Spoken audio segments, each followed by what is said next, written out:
Assalamualaikum warahmatullahi wabarakatuh. Saya di sini perwakilan dari kelompok 4 akan menyampaikan materi hasil kerja kelompok kami yaitu infeksi saluran kemih yang diakibatkan sepsis. Berikut anggota kelompok yang pertama Abdel Fana, Danira, Delita, Imran, Inayatul, Mariska, saya sendiri Muhammad Rizal, Nadia, Rudi, dan Tata Nesti. Berikut pengertian sepsis. Sepsis adalah kumpulan gejala sebagai manifestasi respons sistemik terhadap infeksi. Respons ini diakibatkan oleh adanya adanya bakteri dalam darah. Kerusakan dan disfungsi organ bukanlah disebabkan oleh infeksinya, tetapi respons tubuh terhadap infeksi yang mengakibatkan kerusakan pada sindrom tersebut. Etiologinya, penyebab dari sepsis dan shock septik. Yang paling sering ada infeksi bakteri. Infeksi dapat terjadi akibat serangan bakteri gram negatif atau gram positif. Jamur dan virus dapat secara langsung merangsang respons inflamasi yang mengaktifkan sitokinin, komplement, dan sistem koagulasi. Tanda dan gejala pertama, perubahan kondisi pasien secara mendadak. Yang kedua, febris, suhu lebih dari 39 derajat Celcius atau hipotermi, yaitu suhu kurang dari 36 derajat Celcius. Respirasi lebih dari 20 kali per menit atau PaCO2 kurang dari 32 mmHg. Leukosit lebih dari 12.000. Patofisiologi pada sepsis, sitokin dilepaskan dari sel darah putih, meningkatkan vasodilatasi dan hipotensi, meningkatkan permeabilitas kapiler demam, dan penurunan kontraktilitas. Neutrofil melepaskan sitokin yang meningkatkan respon inflamasi dan enzim yang menghancurkan organisme yang menyerang.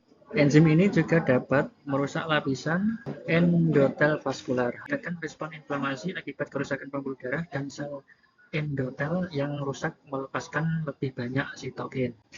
Berikutnya, bakteri dan neutrofil terus merangsang pelepasan mediator inflamasi seperti immune toxin, inhibitor fibrinolysis yang diaktifkan, thrombin inhibitor, aktivator plasminogen, dan protein C teraktivasi aktif protein C. Proses ini memperburuk sepsis hingga cirrhosis dan kematian. Komplikasi yaitu 1. ARDS, 2. Koagulasi intravaskular diseminata, 3. akut renal failure, 4. perdarahan usus, 5. gagal hati, 6. disfungsi sistem saraf pusat, 7. gagal jantung, dan 8. kematian. Penata laksanaan 1. monitoring fungsi jantung, 2. monitor ventilasi, 3. pencegahan respon inflamasi pada sepsis. Berikutnya pathway dari sepsis, bakteri gram negatif, Pseudomonas aeruginosa, E. coli, Proteus sp. Klebsiella, dan Enterobacter. Menginvasi ke dalam tubuh melalui saluran kencing, infeksi saluran kemih, respon inflamasi sistemik, lalu sepsis. Infeksi saluran kemih menyebabkan pengeluaran mediator inflamasi, penyempitan lumen uretra, lalu permukaan yang mengalami inflamasi akan bersentuhan dengan urin, lalu menahan tekanan pada lumen yang sempit, masalah keperawatannya nyeri akut. Lalu sepsis menyebabkan gangguan hemodinamik, penurunan tensi darah kurang lebih 90 mm/Hg dengan masalah keperawatan, shock septic.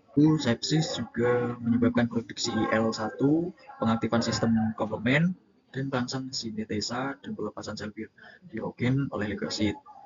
Produksi IL-1 dibagi menjadi dua, yaitu produksi sitokin dan produksi prostaglandin dan leukotriene. Produksi sitokin menyebabkan vasodilatasi vaskuler, menyebabkan peningkatan permeabilitas kapiler. Untuk produksi prostaglandin dan leukotriene menyebabkan kerusakan endotel vaskuler, menyebabkan kebocoran kapiler sistemik, lalu menyebabkan penurunan volume darah intravaskuler. Dan kebocoran kapiler sistemik juga menyebabkan ekstravasi komponen darah. Sepsis menyebabkan pengaktifan sistem komplement, menyebabkan neutrofil selalu mengikat dan menempel di endotel, menyebabkan kebocoran kapiler sistemik, dan juga menyebabkan ekstravasi komponen darah.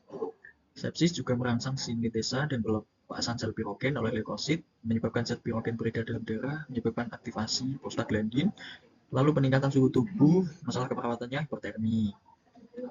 Kebocoran kapiler sistemik menyebabkan penurunan volume darah intravaskuler, lalu dibagi menjadi dua, hipoperfusi jaringan, dan resiko syok.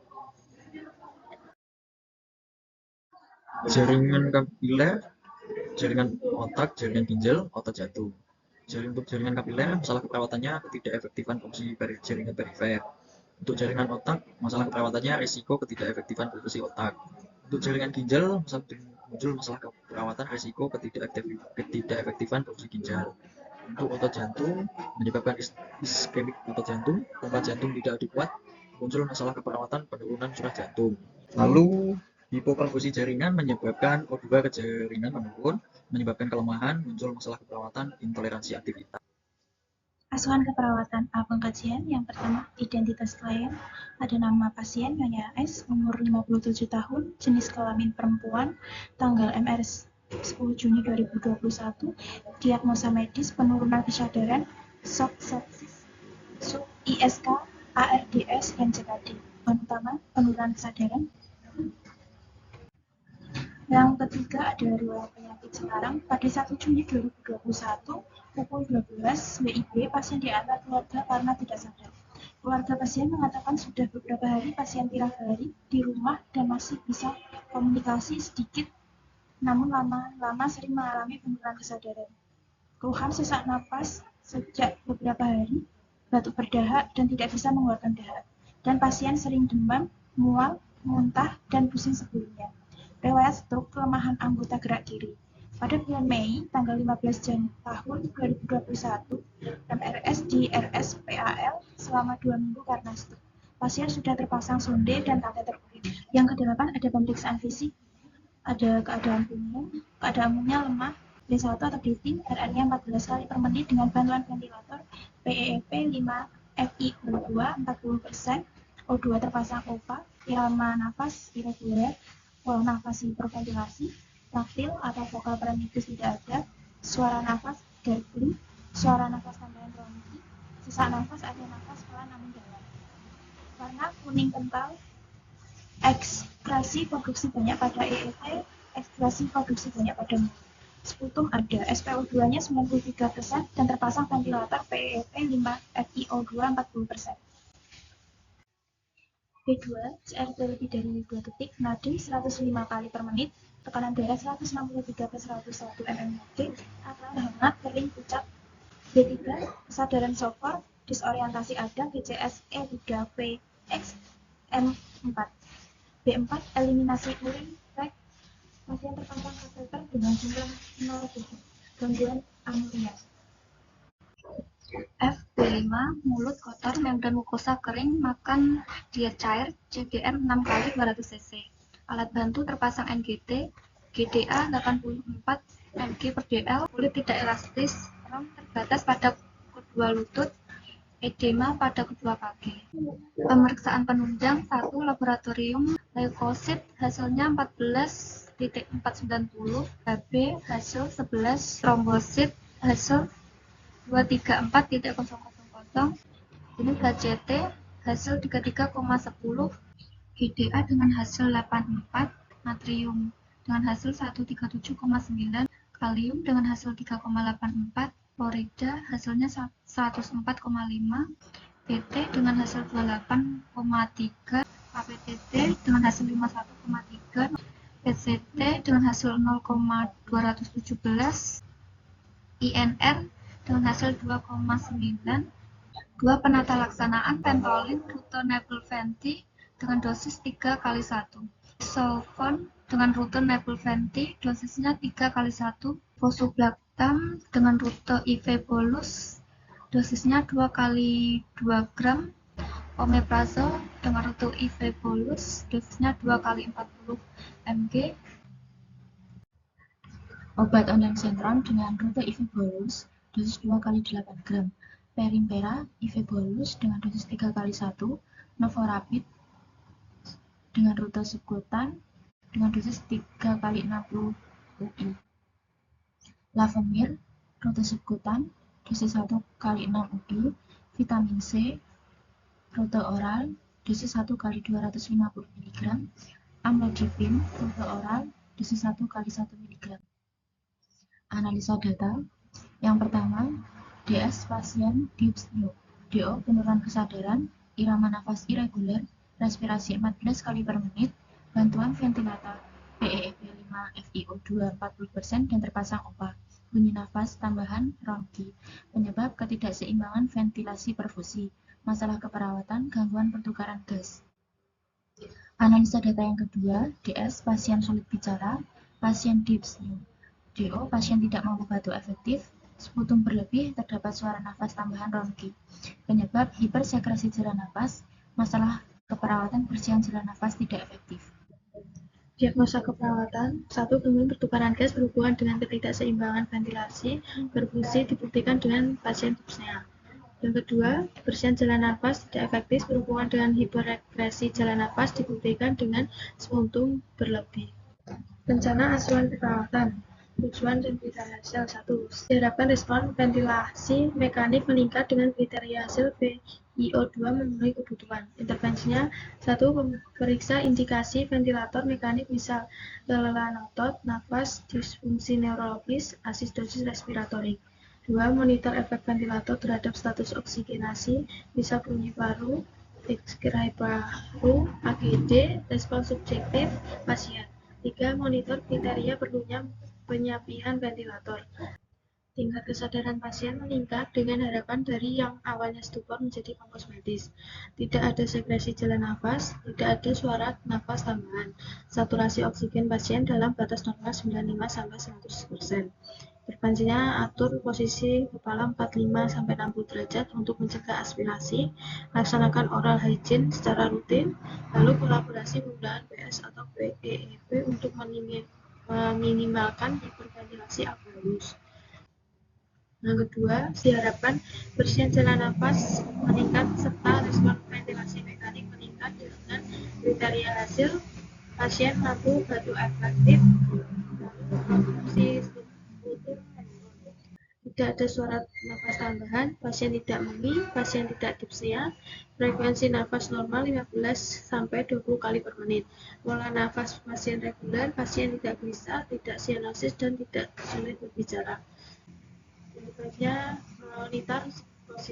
monitor posisi selang ETT, lalu monitor balon tekanan ETT, cegah ETT terlipat, ganti posisi fiksasi ETT setiap 24 jam. Berikan preoksigenasi 100% selama 30 detik atau 3-6 kali ventilasi sebelum dan setelah penghisapan. Lalu lakukan penghisapan lendir kurang dari 15 detik. Lakukan perawatan mulut, posisikan semi-molar atau fowler. Lakukan fisioterapi dada, lalu kolaborasi pemberian bronkodilator ekspektorat mukolitik bila perlu. Implementasi keperawatan. Jam 7.00 melakukan timbang terima dengan perawat jaga malam. Jam 7.45 melakukan close suction ETT dan suction mulut.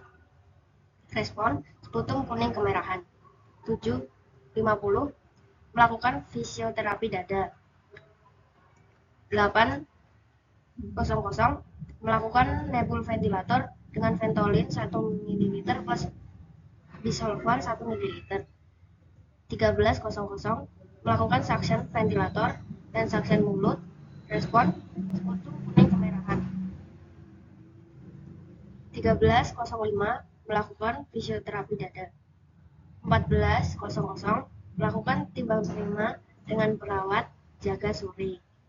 14.10 melakukan observasi KU. Melakukan pengukuran hemodinamik dengan pengukuran CVP didapatkan hasil di titik 11, tekanan darah 161/101, nadi 97 kali per menit, RR 13 kali per menit dengan bantuan ETT sambung ventilator, CPAP, PEIP 5, FiO2 50%.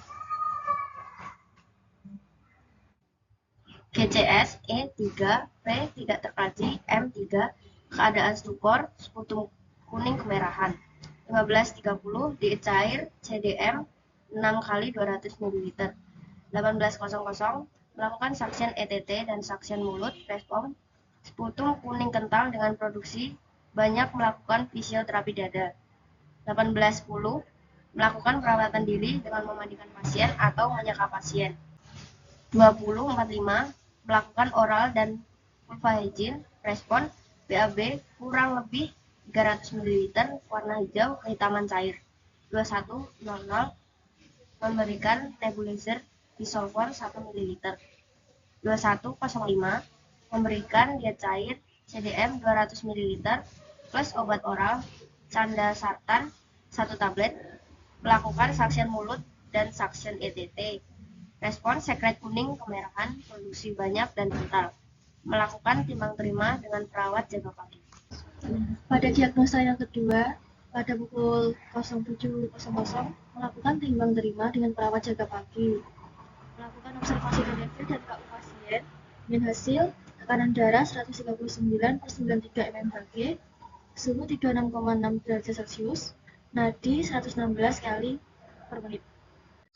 RR 20 kali per menit dengan bantuan ETT sambung ventilator, PEEP 5, FiO2 50%, SpO2 98%, GCS E3 V3G, M3 pada pukul 7.20 melakukan suction ETT dan suction mulut.